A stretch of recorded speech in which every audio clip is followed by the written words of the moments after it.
but finally had the first one happen back October, November, for 4 weeks in the Mediterranean, focused mainly on Italy, Greece, France, Spain, and Dalmatian coast. And I just want to point out that the highlight of that entire trip was standing in the middle of the Olympic Stadium in Olympia, Greece, where for over 1,200 years, the Greeks and Romans held their Olympic Games, standing in the middle of that stadium. That had to be the highlight of the trip. So without further ado, the Peloponnesian War. Well, there is Thucydides. Some of you may have heard of Thucydides, great Athenian historian, who interestingly enough was also a Greek strategoi, who essentially is a major commander or general, and he was sacked because he lost a siege and had to go into exile, which is good for us because during that period he wrote the history of the Grecian War. And Thucydides is a history for all ages because it really was one of, if not the first, analytical history ever written. And even to this day, historians use the research and writing and analysis techniques that Thucydides and another Greek historian, Herodotus, pioneered. The great thing about this, of course, it's a history and provides the basic narrative of the Peloponnesian War, but it tells us an awful lot about Greek culture, Greek attitudes, Greek society. And so that's why Thucydides is a wonderful book, and in fact is still used in all courses taught by the service colleges on strategy and policy and warfare. Well, let me give you a little bit of the contextual background here. There is Pericles of Athens. He was a major player in Athens during this period, and in fact, the period is known as the Age of Pericles, or also the Golden Age of Greece, if you will, from just after the end of the Persian Wars, which I'll mention a little bit about, in 479, down to the start of the Peloponnesian War. Athens was cosmopolitan, very commercial, very prosperous and expanding. At the time just after the Persian War, she formed what was known as the Delian League, which was an alliance of over 100 small city-states that essentially deferred to Athens for their defense against the Persian Empire. And the idea originally was that these members of the Delian League would collectively provide money. Athens would then provide the naval power of the fleet. Well, old Pericles and the boys there decided they wanted to do something else with this money. And that's why we have the Acropolis and those magnificent buildings on the Acropolis of Athens, because they used the Delian League defense budget, if you will, to build up the cultural aspect of Athens. But Pericles is going to be the primary citizen, if you will, or the first citizen of Athens, essentially the political leader as we launch into the Peloponnesian War period. Well, there is the Peloponnesian Peninsula, and I just wanted to point out a couple of things. There is Sparta. Athens is up down there. I don't know if you can see it. You might have people's faces in the way, but that's Attica over there. That's where Athens is. It was known as the Peloponnesian War because it was between Athens and its Delian League allies versus Sparta and its Peloponnesian League allies. There's Messenia. I will mention that. There is Pylos. I will mention that as well. Here's Corinth, for those of you who are familiar with that city-state, and there's Thebes. So those are the major city-states at the time of the Peloponnesian War.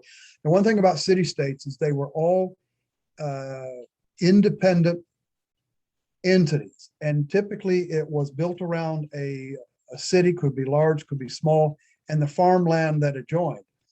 And they were, in fact, independent. There was no kingdom of Greece as such until Alexander the Great and his father Philip II came along in the 4th century and essentially conquered Greece. So these were all independent city-state entities. And it's very common for the farmers, if you will, to live in the city, and in the morning go out, do their fields and their flocks, and come back in the city at night. That's how small they typically were. Now, in terms of military power, all except Sparta were citizen soldiers. Think of a National Guard or militia. Sparta was different. Sparta, all citizens, male citizens, were members of a professional army, and that was going to be a great significance, actually. Well, what about war in classical Greece? War in classical Greece was essentially fought between these independent city-states, and the importance of community was fundamental in the sense that since it was a citizen militia, you were fighting alongside your own family, your friends, your neighbors. It very much was a community effort, communal effort.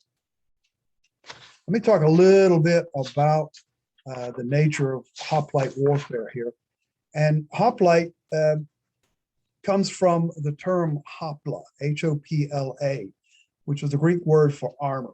Essentially, they were a heavy infantry.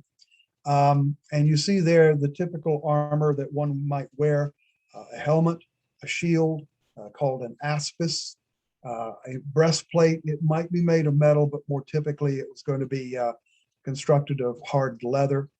You see the greaves, which covers the lower part of the leg there. They're going to be armed typically with a long spear, stabbing spear, and also a sword. Now, the citizen militia hoplites provided their own arms and armor. And you would have different gradations of hoplite depending on what your financial resources were actually. So not everybody could form into what was known as a phalanx, and I'll demonstrate that shortly. That was the actual fighting formation. One other thing I need to point out is you'll notice on the shield here, that's actually, looks like a representation of Cyclops, who was a famous mythological figure. That very often would identify a man's family or his district, or in Athens, his demi, which was the district. Think of a voting district that he might belong to. Once again, a key difference between Sparta and everybody else, all Spartan males were members of the professional military. That's what they did. All other city-states, hoplites, were simply citizen soldiers that when the need arose, they would grab their arms, grab their armor, come to what was known as the Agora, A-G-O-R-A, which originally was the mustering ground and the training ground. They would gather up, they would form up, and they would march out to conduct warfare. So I mentioned the phalanx. There's a good painting of it. Essentially, this was a very tight formation of typically about 64 soldiers in rows 8 by 8. They could defend or attack. It was essentially a square, 8 by 8 men wide and deep, and they could attack or defend from either side. If they needed to, if they were, say, coming up against an enemy that was using arrows, they simply would put the shields up and form essentially a shield wall over the top of their heads.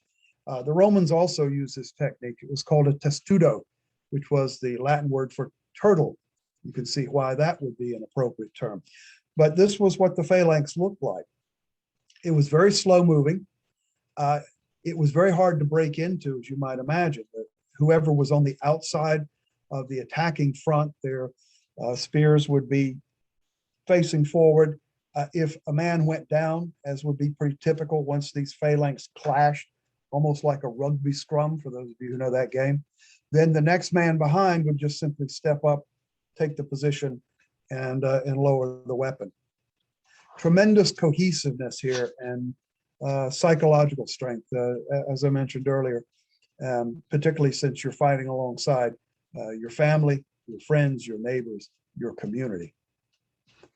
But the Greeks did use auxiliaries, and here is an archer. These were typically non-Greeks. A lot of them came from Thrace, which was a little further north, or they might have come from Macedonia, which was very Greek-like, but was not part of the original Hellas. They would come in essentially as mercenaries. And there were also another type known as peltasts. And there you see typical Thracian peltast. He essentially was a spear thrower. So at whatever range was determined to be optimal, these guys would form up, and here would come a cloud of spears into the enemy hoplite. The idea here, of course, was to break up the cohesion of the hoplite. There was cavalry, but it was not the main strike force. The hoplite was essentially a heavy infantry type formation. Cavalry was used for scouting, for foraging, for raiding. One thing to remember in Western culture, the stirrup on a saddle did not come in until about the 3rd or 4th century AD, or now Common Era, CE. And at that point, you begin to see the transition away from the heavy infantry to the heavy armed cavalry. The stirrup gave the rider the ability to sit in the saddle and stay stable and use both arms to man weapons without having to hold on to the mane, to hold on to reins. So the Greeks did have cavalry, but essentially it was for those functions like scouting, foraging, raiding, reconnaissance, that sort of thing. Now, I mentioned the Spartan military system, somewhat different. And you'll notice kind of fierce looking. Armor painted black. In battle, they would wear this bright scarlet or red cape. They had very long hair. A lot of black and white used here, not very colorful. They were professional soldiers, so it was the only duty of the Spartan male citizen. In order to make this work, they relied on the helot, H-E-L-O-T, labor force. These were people from the surrounding area that had been conquered in the Dark Ages of Greece, and they essentially were slaves of the state of Sparta. And they did all the heavy labor, the trades, the crafts, the farming, that sort of thing. And that freed up the Spartan male to basically spend his life as a professional soldier. So at age 7, they would go into the barracks for training and essentially left their family and went into the barracks for training at age 7. That was called the agoge, A-G-O-G-E. At age 24, they were considered fully trained and a frontline soldier.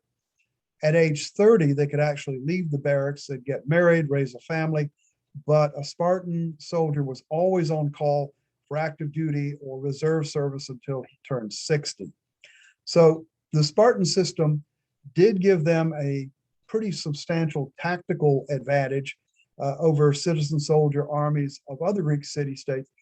But here was the central problem that ultimately killed off Sparta.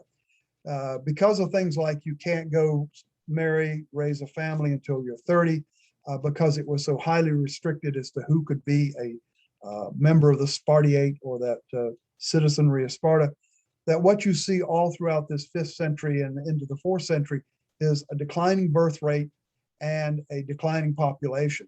And because of that, you could not put that many soldiers in the field. So given the dynamics of this type of warfare, where, as I said earlier, kind of like a rugby scrum, where you're pushing against each other, numbers did count. Numbers did count. And so even though the Spartans could put professional soldiers much better trained and equipped in the field, very often they were outnumbered. And so they did not always win, as one might have expected. This is an interesting representation.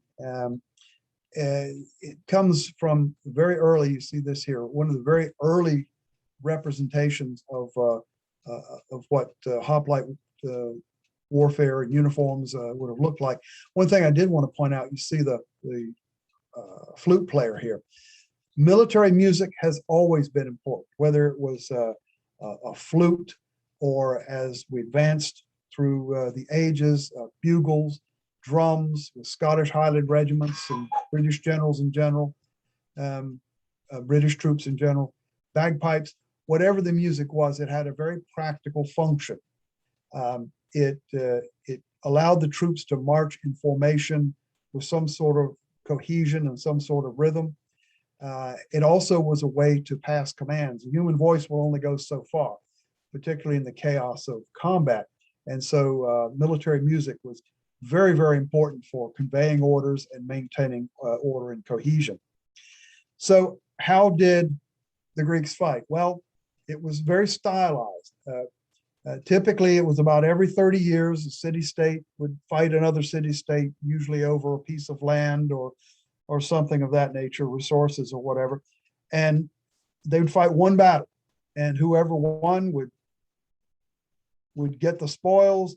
Whoever lost would slink away back to their city-state, spend the next 30 years getting prepared for the next war. Very, very typical.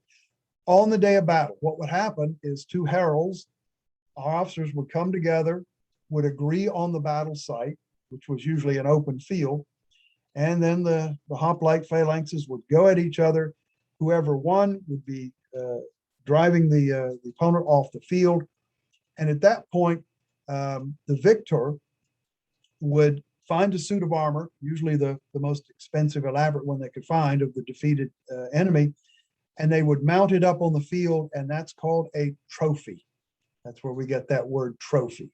That was to signal that you had won the battle. And that was fairly typical. One battle, and it was all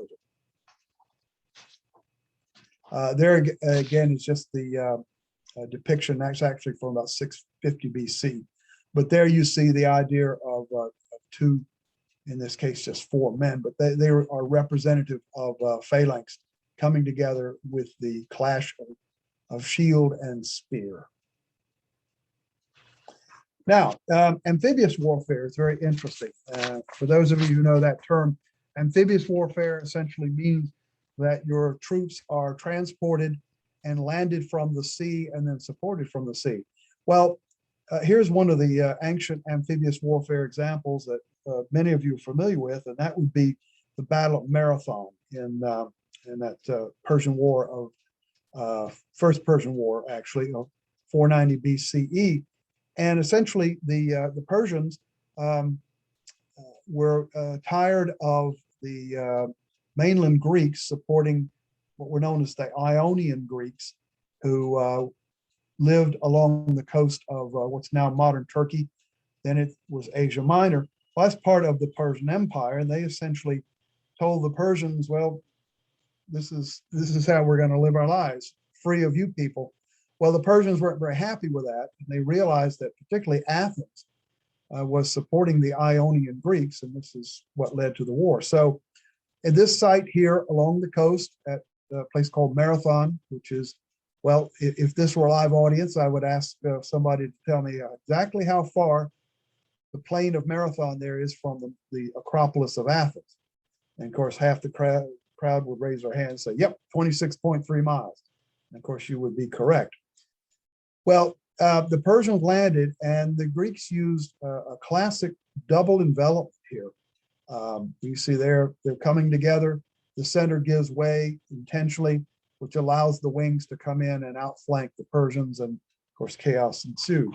So that was one of the earlier examples in history that we know of where amphibious warfare was employed.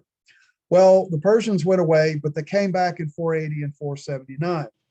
And they put together a massive army.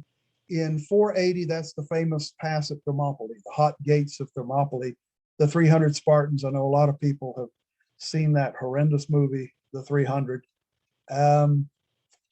There are better representations of it. But the point being, the Persians have returned for the second war.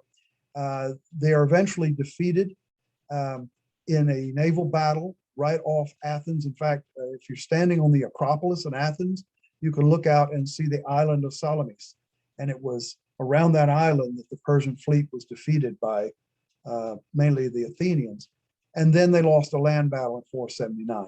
So why is this important? It's because of fear of the Persians continuing to do this, to try to conquer mainland Greece, that the Ionian Greeks and those in the islands, various islands of the Aegean, got together and formed the Delian League. Hence, the alliance with Athens, which really pretty much became an empire. So that's why this fits nicely into the rise and fall of empires. So now you have potentially this ongoing Persian threat. How do you deal with it? Well, the Athenians are breaking in all this money, dues, if you will, from the Delian League allies to build up a navy. And this fellow Themistocles is primarily responsible for that. He convinced the Athenian assembly to build a fleet using money from the Delian League allies, but also from silver mines that had just been discovered and opened, to confront any future sea power on the part of the Persians.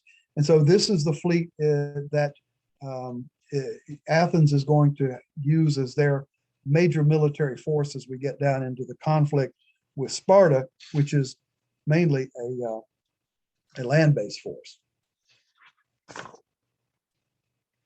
So the conflict, the background of the conflict, essentially you have what's been styled as a rising power versus a declining power. And if you look at the politics of the day, and Thucydides talks a lot about this, Athens is clearly a rising power in terms of commerce, of economy, of wealth, of political power. Now they've built this Delian League, which is it's a defensive alliance, but in reality, it's an Athenian empire. And Sparta, with their declining birth rate, is very wary of this and very much concerned. And so as the decades move on through this century till you get down to 431 BC, you have growing tension and growing concern, really to the point where the Spartans say, we've got to fight the Athenians. It's now or never. And that really is driving the decision of the Peloponnesian League, as led by Sparta, to try to take out or at least reduce Athenian power before it gets to the point of dominating the entire Greek peninsula. Now let me talk a little bit about naval warfare. I've mentioned Themistocles. I mentioned the naval victory at Salamis in 480 that defeated the Persian fleet. So let me talk a little bit about the dynamics of naval warfare. So the objective here is to capture the enemy vessel or disable it. You don't necessarily want to sink it. And in fact, it's very difficult to sink because it's just simply all wood. What you would do tactically is you would try to board the enemy vessel and essentially take control of it. Now, what you see here is a drawing of what was known as a trireme, and it was called that because it had 3 banks of oars on each side. Now, you did have a single sail. You can see here the sailors raising that sail. When you're out on the open ocean, you're going to be going under sail power. But when you're going to battle speed, that's when all your oars are in the water, or if you're in irons, for anybody who's a sailor, you know that term, you don't have the wind, and you're just sort of sitting there, then you can bring out the oars. The major offensive weapon of these triremes, in addition to the hoplites boarding the other vessel, was the ram. And I'm not sure if I don't think I've got a photograph of some recovered rams, but you see it here. It's basically a bronze piece on this prow. So if here's the enemy vessel, you can see this, the main tactic is to turn and go to battle speed as fast as you can and ram him. And if you could do that, you disable the enemy ship, but that allows your hoplites to board the enemy vessel and take control of it. So that's the major naval tactic of the period. There's a pretty good drawing you can see from several different angles of what a fully rigged trireme would look like. Here was a problem. Very expensive to crew and to maintain. Typically, they would be pulled up out of the water when not in service, just to keep it out of the weather.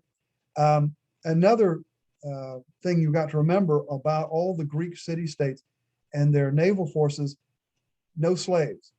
It's a common misperception that all of these galleys and warships and triremes of the ancient age were crewed by slaves. They were under the Roman Empire, but not under the Greeks. These were all paid, hired professional oarsmen, typically drawn from the working class. The wages were spectacularly high, so it was a good living for a lower class, working class sort of person. And that also meant it was very expensive to operate.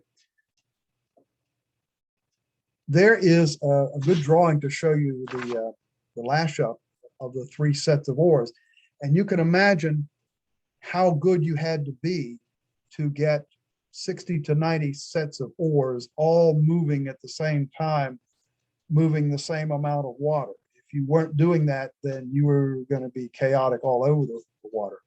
So it did require professional oarsmen who knew what they were doing. And you can see here they're set at different angles in three different rows so that you would get three in the water at the same point, same time. Look how complex that is. That's a good drawing of fully manned with all the oars in the water. Now, these were what we would probably today call brown water vessels. They would go out on the open ocean, but you never wanted to go far away from land. If you just follow the coastline the whole way around.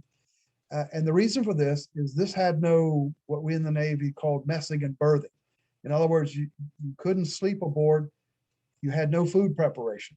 So each night you would pull ashore, you would beach the ship, go ashore, set up your camp, do whatever you needed to do to mess and berth. And then in the morning you would push your ship back off into the water and off you go.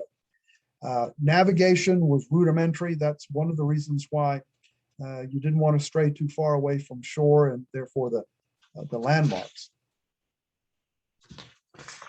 I really like this. This is called a kipclose formation. Being in the United States by God Navy for 30 years, I'm really interested in naval tactics over the years. So I hope that this doesn't bore you. But this was the kipclose formation that was very common with the Greeks, where like phalanxes, they formed kind of a similar formation here. It could be offensive or defensive. You would have your command vessels in the center. And imagine if you are an opponent trying to come alongside and get sufficient speed to ram or to board. It just was very, very hard to do. This right here is a photograph of what the Greek Navy, the Hellenic Navy, did a few years back. They actually constructed a trireme, and they get it out and they row it all around and do public displays. But what's interesting here is there you see the bronze ram. You still see this on Greek ships, this eye. It was a superstition that the ship had to be able to see where it was going.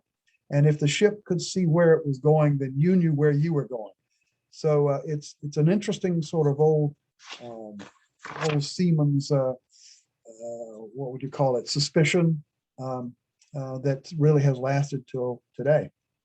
All right, so there you have a wonderful painting coming out of Piraeus, which is the port of Athens, fully crewed, oars in the water, sail out.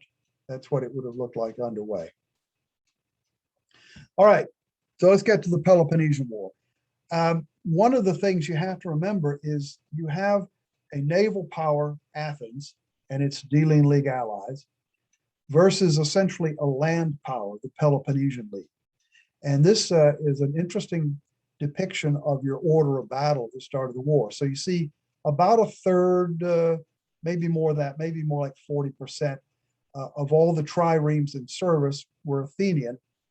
Their ally, Corcyra, which today, by the way, is the island of Corfu. So for those of you who are just about to go to your computer and sign up for those magnificent Viking ocean cruises in the Mediterranean, you're likely to go to Corfu, which at that time was Corcyra. So you see in between these two, they had about half the ships in service. The Peloponnesian League had roughly half of that. And you see Sicily here. The major power in Sicily at the time was Syracuse. And Syracuse was an ally of, or a colony, originally established on Sicily as a colony from Corinth, and Corinth was a member of the Peloponnesian League. So this is a potentially very significant aspect, because if you got the Syracusans and some other city-states on Sicily combined with the Peloponnesian League, you matched the naval power of Athens. That's something to keep in mind when I mentioned the Sicilian campaign, why the Athenians tried to conquer Syracuse. All right. Oh, that didn't work. Let's try it again.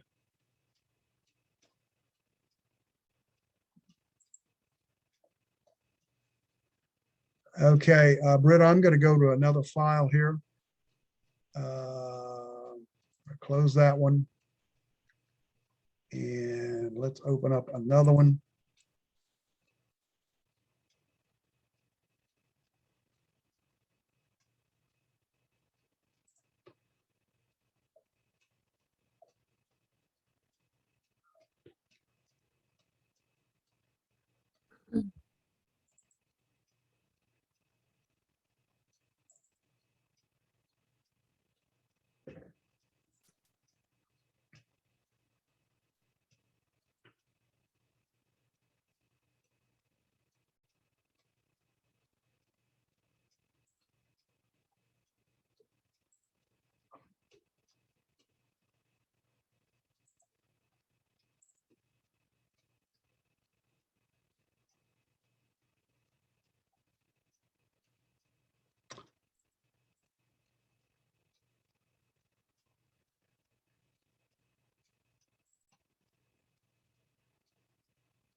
All right, I need to get to present, is that? Yeah, I need to get rid of this in order to get to screen.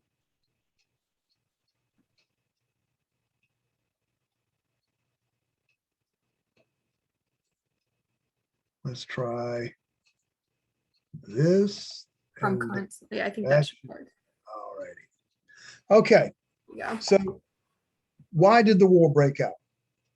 I've already mentioned that the Spartans were very much concerned about the rise of the Athenian Empire. And remember, Athens now very prosperous, very powerful, very political, and expanded. And so if you read Thucydides, what did Thucydides say? Well, there are three things that he credits the war for having started, or why it started. One was fear. And clearly what he's talking about here is Spartan fear that they are the declining power against a rising Athens. A second aspect he talks about as to why wars start, honor.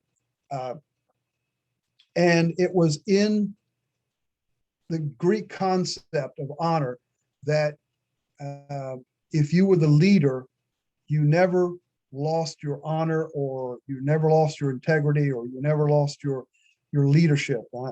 I explained that badly, but I think you get the point I'm making. And very much Spartan concern about their honor as being the second superpower, if you will, of Greece. That was an honorific position, and they were very much concerned that as a declining power, they were going to fall down into a lower rank of powers of Greece. And then, of course, interest is very much related to that, in the sense that it was in the interest of Sparta to maintain the leadership of the Peloponnesian League, and very much in the interest of Sparta not to allow Athens to become the dominant power. Because it's very clear already with the Delian League that what Athens wanted to do was to, in fact, be an imperial power. All righty, so here you have an interesting map that shows what it looked like at the time. So let me point out some key points here. There's Attica, there's Athens right there. Again, here's the Peloponnesian League area in purple. I pointed out earlier, there's Sparta, there's Corinth, there's Thebes, here's Corcyra up here. Again, that's the modern island of Corfu. remember this place, Pylos, and look how close that is to Sparta. I mentioned the Ionian Greeks. Here you see them represented. Places like Rhodes, like Samos, like Chios, like Lesbos, Delos. These were major city-states, either an island or mainland at the time. Remember this place, Amphipolis, up here in the north. There's Macedonia, there is Thessaly. So that gives you a little bit of the geography of the area. Now, what's interesting about this line here, if you wanted to get from Greece over to Sicily, there's Syracuse, former colony of Corinth. Today, you just simply sail across the Mediterranean. Not so in the period. Because remember, they're going to be pulling ashore every night. So you would hug the shore all the way around up through Epirus and Illyria, all the way around the southern part of Italy, up to the Strait of Messina and down to Syracuse. That's how you got there. You didn't want to risk going open ocean. So even just getting relatively short distance over to Syracuse at the time was actually pretty much of a haul. And there again is a good map that just shows the allies, Sparta, and the Athenians and their allies, essentially the Delian League. Here's a little closer in. There's the city of Corinth. Here's Athens over here. One of the things that we use at the Naval War College is called the elephant versus the whale. And where this comes from is when you're having conflict between a land power, predominantly land power, which may or may not have some naval power, but you're predominantly a land power, a continental power, versus a maritime power, elephant versus whale. It's a cute way of saying it. In this case, obviously, the elephant is going to be Sparta, the land power. The whale is going to be Athens, the naval power. I've always said those are inappropriate animals because if you know anything or look at anything in terms of Greek politics and diplomacy and warfare at the time, they're at each other's throat all the time. I mean, even to the point of very formalizing it, every 30 years, we're going to fight a war over this little piece of land. So I think the elephant and whale, both being very passive animals, relatively, why not call it the shark versus the tiger? But you get the idea. So what were they after? Well, in terms of the Spartans, obviously, they wanted to force a traditional hoplite battle to win a quick, decisive victory, or QDV. And so their strategy from the start of the war was just simply to invade Attica for about a month every summer, attempt to chop down a few olive trees, destroy the grapevines, destroy the farms, and essentially hurt the Athenians enough economically that they will be forced to back down and grant concessions to Sparta. And in doing so, that would accomplish the second strategic imperative here of undermining the Athenian imperial system. If Athens was humbled and weakened, that might induce a lot of these Delian League allies to just simply defect. The Delian League, most of them were very unhappy with Athens by 431 BC, because if you paid in all this money to support a navy and support defense against the Persians, and then you look over at Athens and what have they done with this money? Well, they have built a fleet, but they're also building these magnificent edifices like the Parthenon on the Acropolis. So this was essentially a two-part strategy on the part of the Spartans to undermine the Athenians and ultimately undermine the alliance system. Well, what about the Athenian side? Well, they wanted to avoid a traditional hoplite battle simply because if you even just look at the numbers, not to mention the quality of the troops, they were very fearful that the Spartans would win any kind of land battle. And so the idea of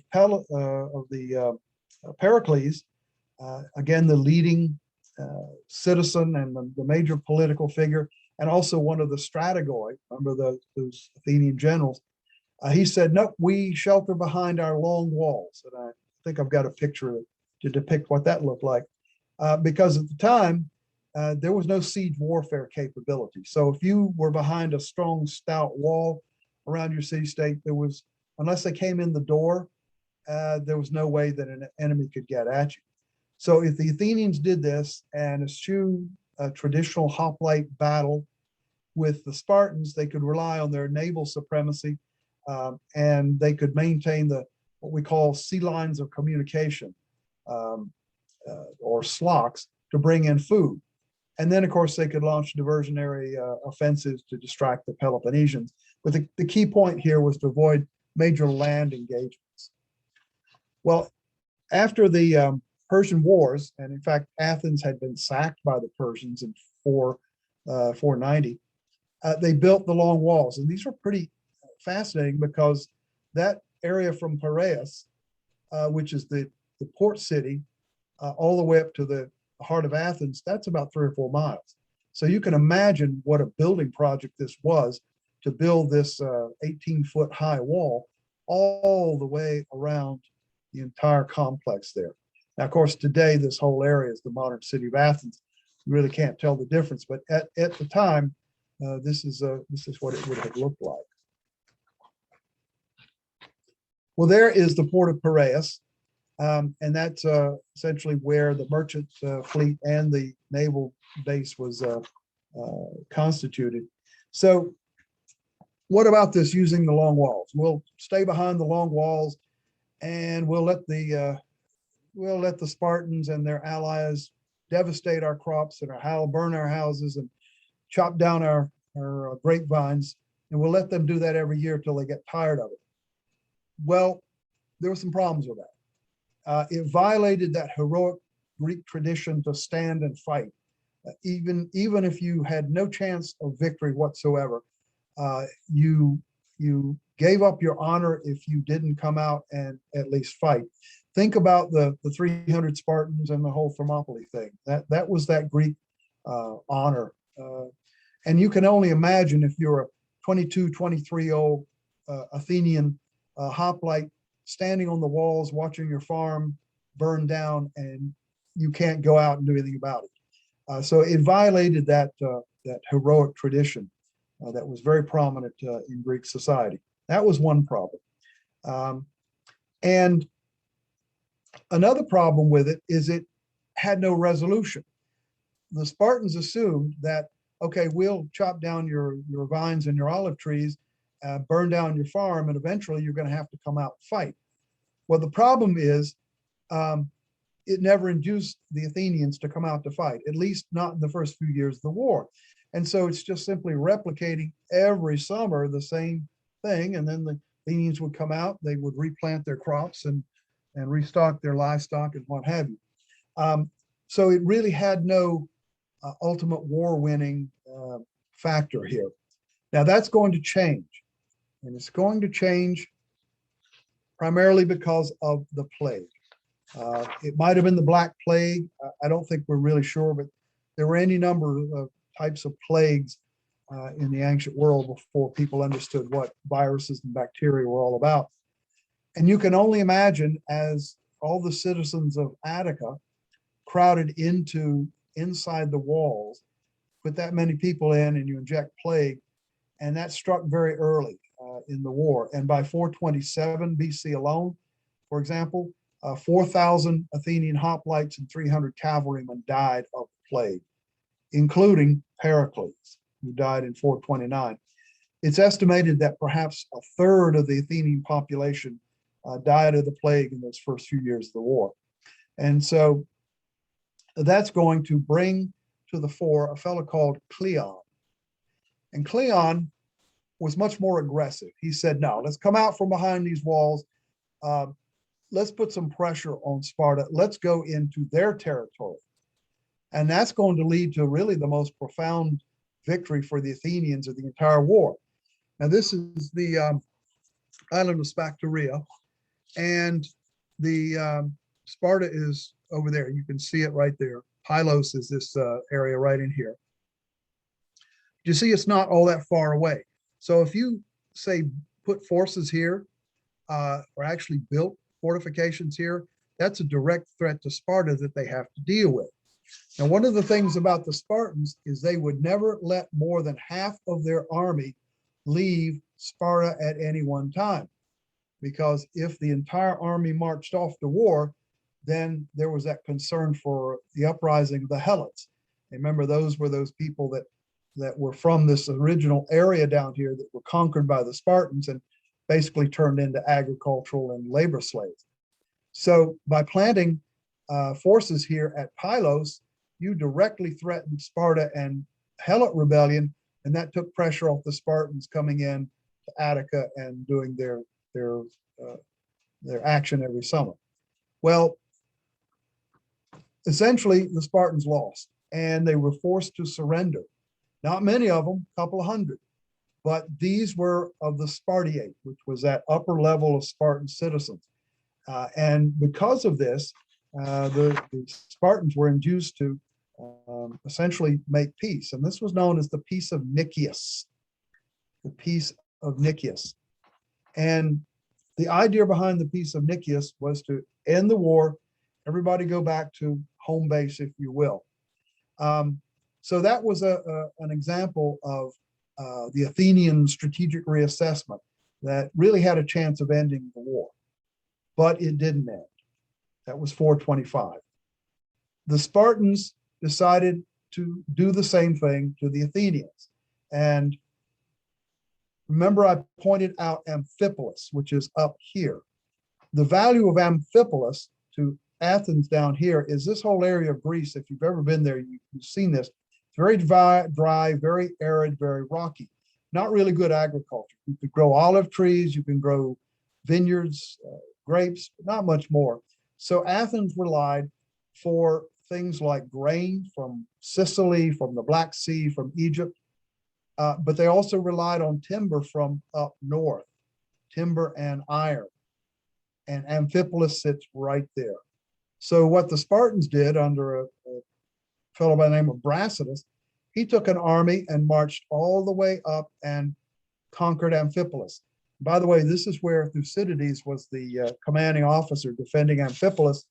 He lost the city, the Spartans took it, and that's why he had to go in exile. But as I pointed out earlier, to our great gain, because he then had the time and wherewithal to write his magnificent book. So that's a good example of how the Spartans are doing what we call at the Naval War College, strategic reassessment. Obviously, they could no longer do their annual attacks against Attica, had to do something different, and this was their strategic reassessment. Again, a map here, Amphipolis is up here in the north. There it is right there. So this is the area where the Athenians were deriving not only timber to build the ships, but also the iron to make, not steel yet, but to make weaponry and what have you. Well, now we get down to 415, and the war has basically stalemated again. And the Athenians attempt an expedition or an operation against Sicily, and the idea is to knock Syracuse out and to essentially support their allies in Sicily. The idea here, again, is to break the enemy alliance, to get access or control over those resources. Sicily is very much a breadbasket, and if the Athenians could get control of that Sicilian breadbasket, that would go a long ways towards supporting their war effort and also protecting the grain slocks. Remember I said slock, sea line of communication.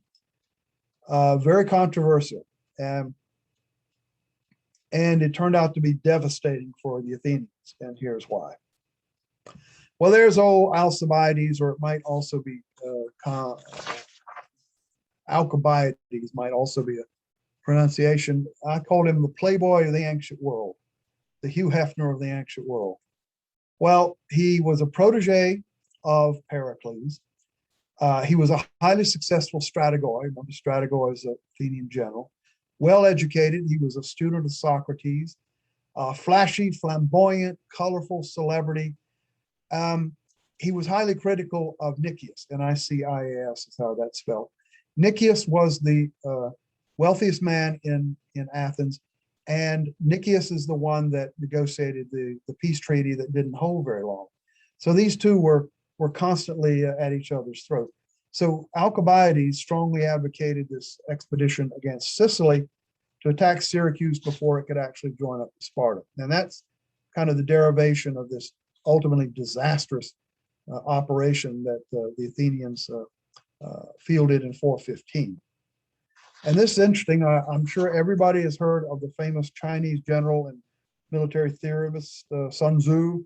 Well, he said the worst strategy of all is to besiege walled cities, which of course that's exactly what Syracuse was. Here's how it played out. Well, in 415, the Athenian fleet, roughly half of all the Athenian hoplites and ships, made this long journey around to Syracuse, or rather to Sicily, and they landed just north there of the city-state of Syracuse. Well, initially, the idea was to besiege the city and actually enclose Syracuse with a long wall. But the Syracusans were very clever. As the Athenians were building their wall to try to hem in the Syracusans came out and built their own damn wall. Look at that. And so that basically outflanked the Athenians. So the siege did not go well. And finally, the Athenians said, all right, we'll give them a naval battle. We'll defeat their fleet, and then we will just simply land our hoplites and attack the city directly. But the problem is, and you can see here, there's a very narrow opening here in the Bay of Syracuse. And the Greeks were, or the Athenians rather, were inside, and the Athenians were hemmed in. And because this is such narrow constricted waters, they weren't able to exercise those tactics like the kipclose, like the ramming, like the boarding, all those tactics that they were expert at. They just simply weren't able to operate because they were hemmed in that very narrow, small bay. So they committed a huge tactical error and literally lost 180 triremes, which represented over half of the Athenian fleet. Well, the Spartans, though, were not sitting idle at this point, and they said, this is a good idea to attack the Athenians where they live. And one of the things they did was they established a permanent fort up here at a place called Decelea. And here's Athens down here. There's Decelea. By doing this, it meant that anytime the Athenians were to come out to do their farming or husbandry or what have you, they were subject to attack from Spartan and Peloponnesian League forces coming out of Decelea. So essentially what the Spartans were doing to the Athenians was exactly what the Athenians had done to the Spartans by establishing that base there at Pylos Sphacteria. And so what you're seeing all through this period is what we call strategic reassessment. If one strategy is not working well, you reassess and you go to a new strategy that has a better chance of achieving your objectives. One of the biggest results of establishing this permanent post at Decelea was the silver mining in this area came to a halt. And it was this silver brought out of this area here of Attica that was used to build and maintain the Athenian fleet. So you're attacking Athens on a lot of levels by establishing that fort at Decelea. And I've mentioned actually several times the Athenians and the Slavs, and this is mainly based on food. Can't grow a whole lot of grain here, but a lot of grain comes out of this region here. And by the way, if I might just inject a little bit of modernity, one of the reasons why the modern Russians are so intent on taking and keeping Crimea and this area of southern Ukraine is this is some of the most productive grain growing area in the entire world. And it is from this region here, using their maritime power, sending ships up through here into the Black Sea and importing grain back, That was the food slot, the grain slot for Athens. If you could cut off either here, that's the modern day city of Istanbul, or somewhere in here, if you could cut off the grain trade, particularly to the Black Sea, you could starve out Athens. Keep that in mind, because that's what you're going to see the Spartans eventually get to. Well, here's a passage from Thucydides that I like, that what it illustrates is the robustness of the Athenians and their economy here. Here's what he says, talking about Athenian recovery after the disaster of the Sicilian campaign. Yet after losing most of their fleet besides other forces in Sicily, and with faction, that political discord, already dominant in the city, they could still make head against their original adversaries, joined not only by the Sicilians, but also by their own allies, nearly all in revolt. And let me inject here, remember that members of the Delian League, many of them wanted to get out of it. Well, here's their opportunity now that Athens was on the ropes after Sicily. And at last by the Persian king's son Cyrus, who furnished the sons for the Peloponnesian Navy. Why is that important? One of the things that we teach at the Naval War College is, if you are confronting a power that has military power other than yours, so let's say you're a maritime power and your opponent is a land power, and you get into a stalemate, what do? Well, if you can develop some power that confronts his power directly, you are in far, far better condition. Now, the Peloponnesians had some naval forces, but nothing like what Athens and the Delian League had. So what did the Peloponnesians do as part of this strategic reassessment? They went to the old enemy, the Persians, and said, look, if you send us the money, send the gold, so that we can build and man and maintain a fleet to defeat Athens.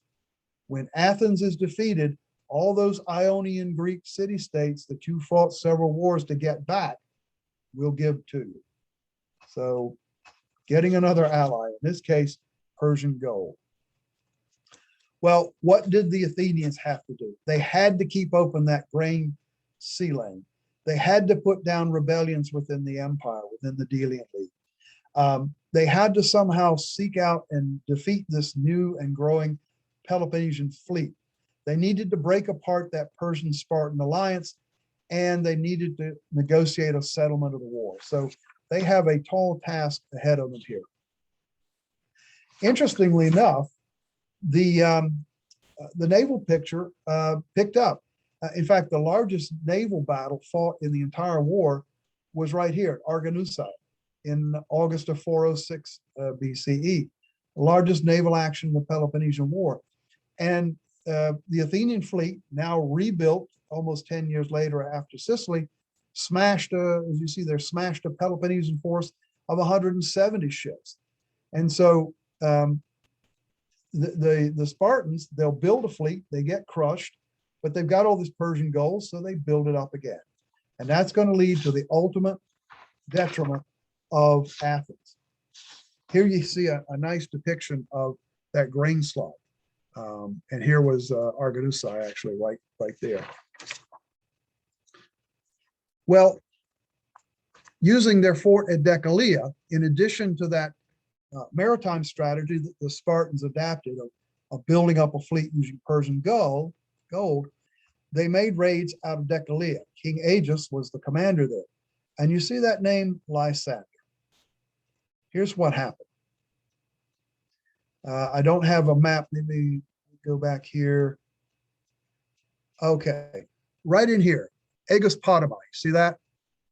What happened was in 405 BC, the Athenian fleet went up into this area here. This is the Dardanelles right in here. You might be familiar with that from Gallipoli in World War I. The Dardanelles, the Sea of Marmara, and if you keep going, you'll hit what's modern day Istanbul. This position right here, the Athenian fleet went up to secure, and they made a huge mistake. They beached the ships, but they didn't defend them overnight. They did not defend them overnight. And so the commander of the Spartan ships realized this and attacked at night and destroyed or captured almost 200 Athenian triremes, which meant that the Athenian fleet was now decimated. That leads me on to this slide, because at this point, 405 to 404 BC, you have the Athenians, they're blockaded in, they've lost their naval power, they're blockaded in by the forces, naval forces under Lysander, and they're being attacked by King Agis coming out of Decelea. And literally within a year, Athens was starved into submission.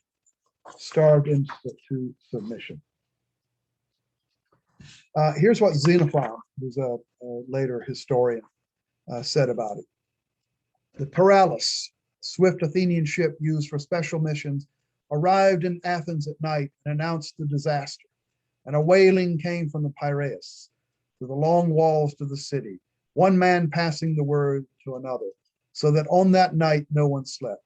They wept not only for the men who had been killed, but even more for themselves, thinking that they would suffer the kind of fate they had imposed on the Malians after they had conquered them by siege. So what he's referring to is the news of that battle of Aegospotami. What he's referring to here is the Malians, one of those Delian League allies who attempted to break away, and the Athenians, not having a good sense of humor, besieged their city state at Malea. They killed all the men and sold all the women and children into slavery, basically eliminated. And so now the Athenians are thinking that's what's going to happen to us. And finally, I think this really captures the Athenian attitude at this time. This is a statue, or a carving rather, known as Weeping Athena. And here's what Xenophon said, the historian. The Athenians were now besieged by land and sea. They had no ships, no allies, no food. And so in 404 BC, the Peloponnesian War comes to an end. Sparta and the Peloponnesian allies are victorious, but it's really a hollow victory because of the expenditure and the bloodshed and the money spent, the blood and treasure of this war.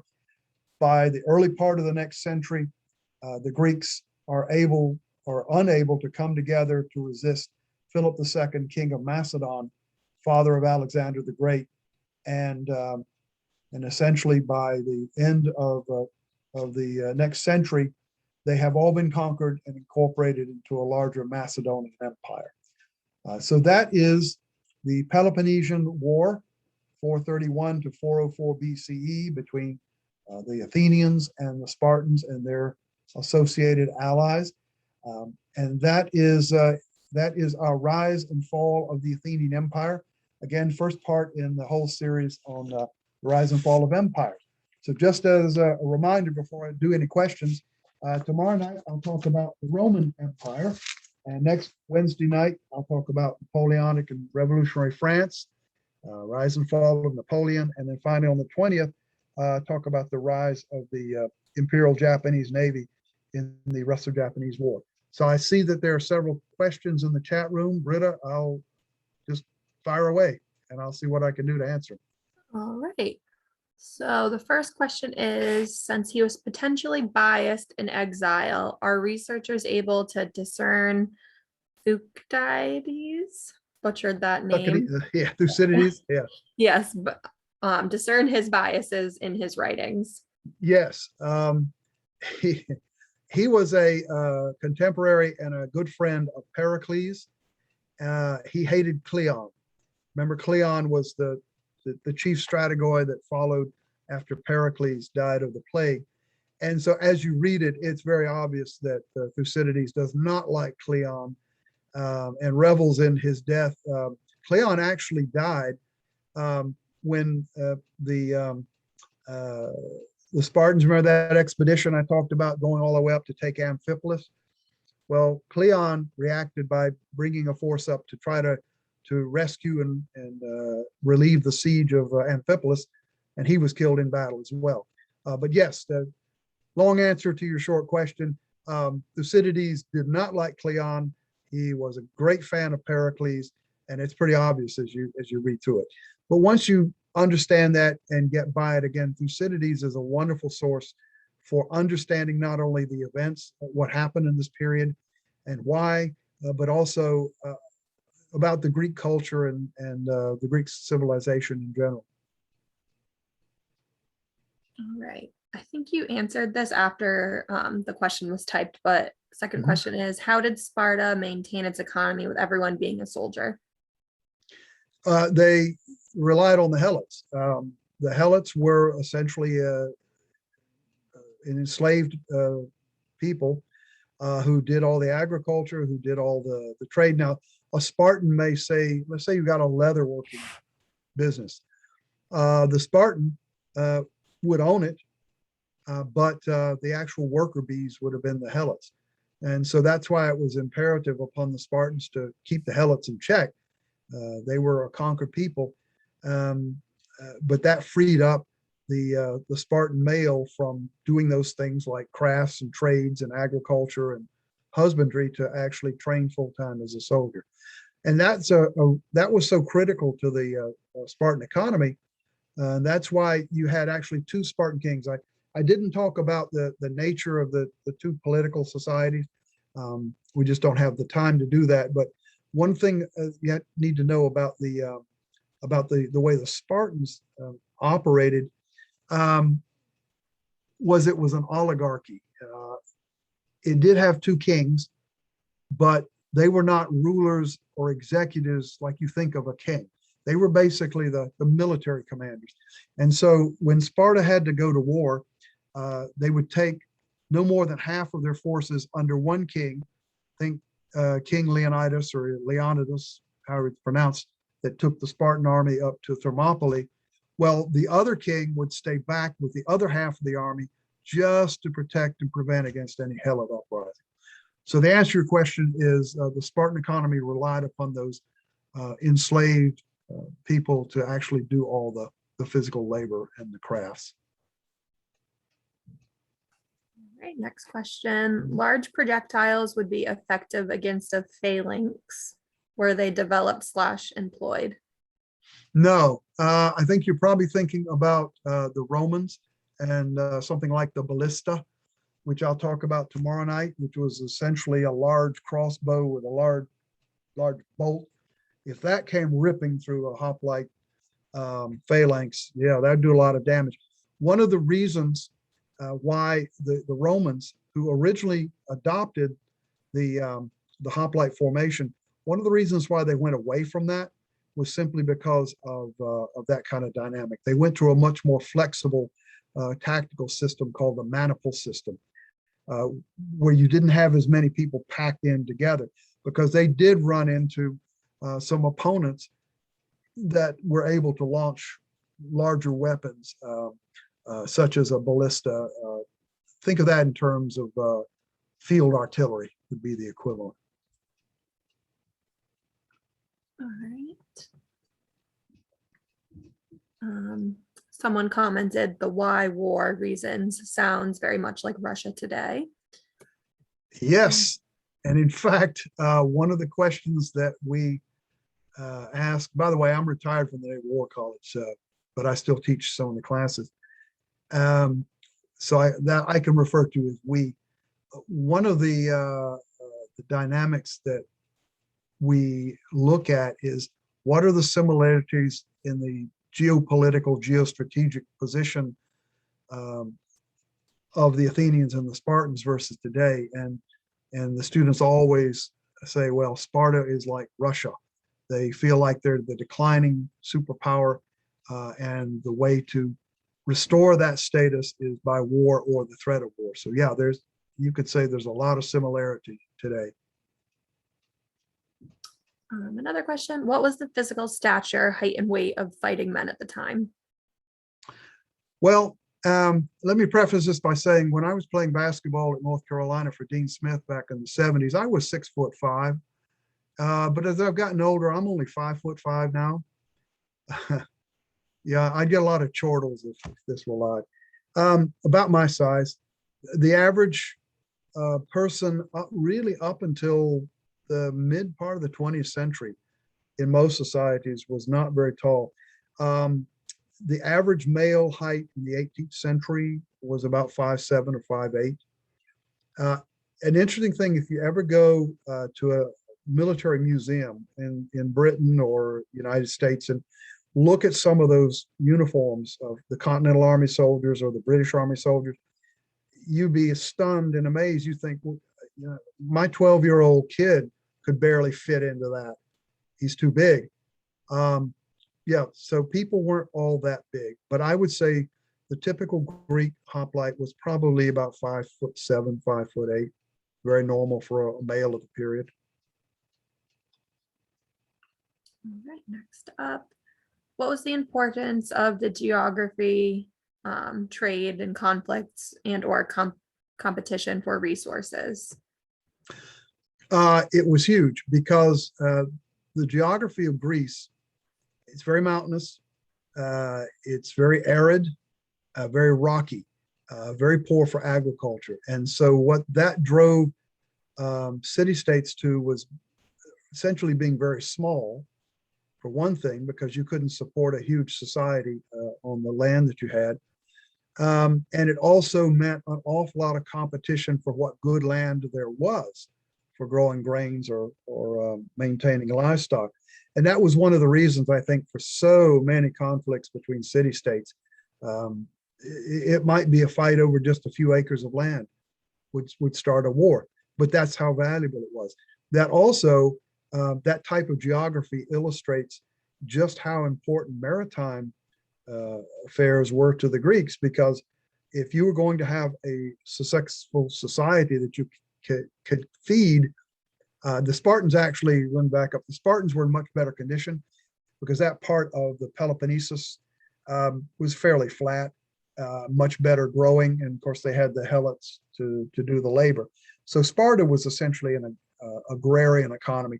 They really didn't need to import much foodstuffs, but certainly places like Thebes, Corinth, and Athens, and the island city-states like Delos and Rhodes and Corcyra, they had to do a lot of importing, particularly grain from places like Sicily, the Black Sea, from Egypt. So in that regard, the geography of the place sort of dictated how the city-states, or the polis they were called, how they would evolve, but it also dictated how and why war was fought, and it also dictated the importance of maritime trade, just to feed yourself. Follow up to that question is, were there spies? Spies? Spies. Oh yeah, spies. Yes. Yes. Yeah. One of the things about warfare is if you're fighting somebody that is ethnically or culturally very similar, it's very easy to spy on them. And also, there were some very close relationships. For example, Pericles and I'm having a mental moment. One of the kings of Sparta at the time were very close friends. And when you have that type of relationship, your household comes to visit, well, there might be a couple of spies in your household that were implanted by the other side. And they could very easily blend in because ethnically and culturally, they were very, very similar. It makes a big difference when you're radically different, like say us versus the Chinese. It's a lot more difficult, say, for us to spy on them by implanting people inside their society. But with the Greeks, not difficult at all. Now, how valuable was the intelligence? That's always an unknown factor, because you're dealing with humans, and humans can tell tall tales if it's in their interest. So I don't know that the Greeks relied that heavily on intelligence gathering, but it certainly was available. They could certainly do it with ease. Right. Did the war shift from limited war, limited aims, example, break up alliances, to total war, or was war typically total? Uh, well, it could be either one. I think what you mean by total war is unlimited war objectives. Uh, Example of Milos, Malians. That was certainly unlimited objectives. They were trying to break away from the Delian League. The Athenian says, we're not going to have that. They landed a force, destroyed the entire city state, killed all the men, sold all the women and children into slavery. That's an example of unlimited policy objectives. More limited policy objectives would be something like cut down the size of the Athenian power. That's kind of bordering on getting more towards unlimited, but the point is it could be something limited like that, or even just simply a fight over a little piece of territory. And that would be a very limited policy objective. So I guess my answer to that question is it could be all over. Total war is essentially means where you directing all the power and efforts of your society towards the war, economically, politically. Think World War II. Think the mobilization of the entire society and economy in World War II. That certainly did happen, but initially it wasn't. It was the old-fashioned, we're going to send an army up, we're going to fight a big battle, we're going to win, and that's it. That's what the Spartans thought they were getting into, I think. The Athenians flummoxed that by, instead of coming out and fighting like men, which is what the Spartans expected, here are these guys standing behind these walls. And so, okay, well, we'll burn down their farm. So I think what you see in this war is it certainly started out very limited policy objectives and very limited means. And as the war dragged on and on and on and on, it began to get more towards the unlimited means, unlimited objectives realm. But you would have had all kinds. If Russia is analogous to Sparta, how would you characterize today's China? Today's China probably is going to be Syracuse or Corinth. And not in terms of any political system or what have you, but just in terms of another great power on the rise, on the horizon that people are worried about. Corinth was allied with Sparta. And so the Athenians were very much concerned about them. Same thing with Syracuse. Syracuse had not thrown its hat in the ring in terms of supporting Sparta, but it was established as a colony of Corinth. And so it still had those predilections or those leanings. And that was one of the driving reasons for going to Sparta, not only to permanently secure the foodstuffs of Sparta, but also to knock down Syracuse so that they just simply would not be a factor on the other side. So yeah, China today, if Sparta is Russia and Athens is the United States, I would say either Corinth or Corcyra could be seen as that third rising power, or Syracuse. Someone commented, the Rizzi Museum has a helmet from ancient times, and it is tiny. And then a follow-up question to that. Did the Spartans ever become aware of their declining demographics? Of course, it takes 18 years to grow an 18-year-old. Yeah, they were very much aware of it and very much concerned about it. And one of the ways you see that exemplified or illustrated is their reaction after those 150 or 200 Spartiates were captured at Pylos, Spacteria. In fact, that was the basis for negotiating an end to the war at that point. Unfortunately for both sides, eventually they fired it up again. But Sparta at that point was willing, just with the loss of those people or the capture of those people, in order to get them back, was willing to end the war essentially on Athenian terms. So yeah, the Spartans were very much aware of the declining population problem, but they were, because they were so locked into what was known as the Lycurgan system, which was that whole military society, based on Helot slavery and professional military. They were so locked into it that they were literally were, there's like going down the waterfall, going down the Niagara Falls. You're going down, you know it, you can't do a thing about it. So that, I would say definitely they were aware of it. All right, I think that was last question. Mhm. Someone just said thank you. Oh, one more question just came in. Kennedy would post strategic overstretch as a casual factor in the fall of great powers. Do you see this here? Strategic overstretch. Yeah, absolutely. That's Sicily right there. Strategic overstretch. Now, there's a great debate that always rages, and at the Naval War College, that's one of the really big course themes that we look at: when to open a second front, or when to escalate the war. And that's one of the reasons why this case study is the first case study to kick off the whole strategy program, because that's one of the big issues there. If there's a concept, you see it in Sun Tzu that I mentioned earlier. You also see it in Karl von Clausewitz, who we still study his dynamics of theories of war. And he talks about the culminating point, which is essentially you've reached your highest point of achievement or strength or victory. And then there's that tendency, you might call it victory fever, to keep on going.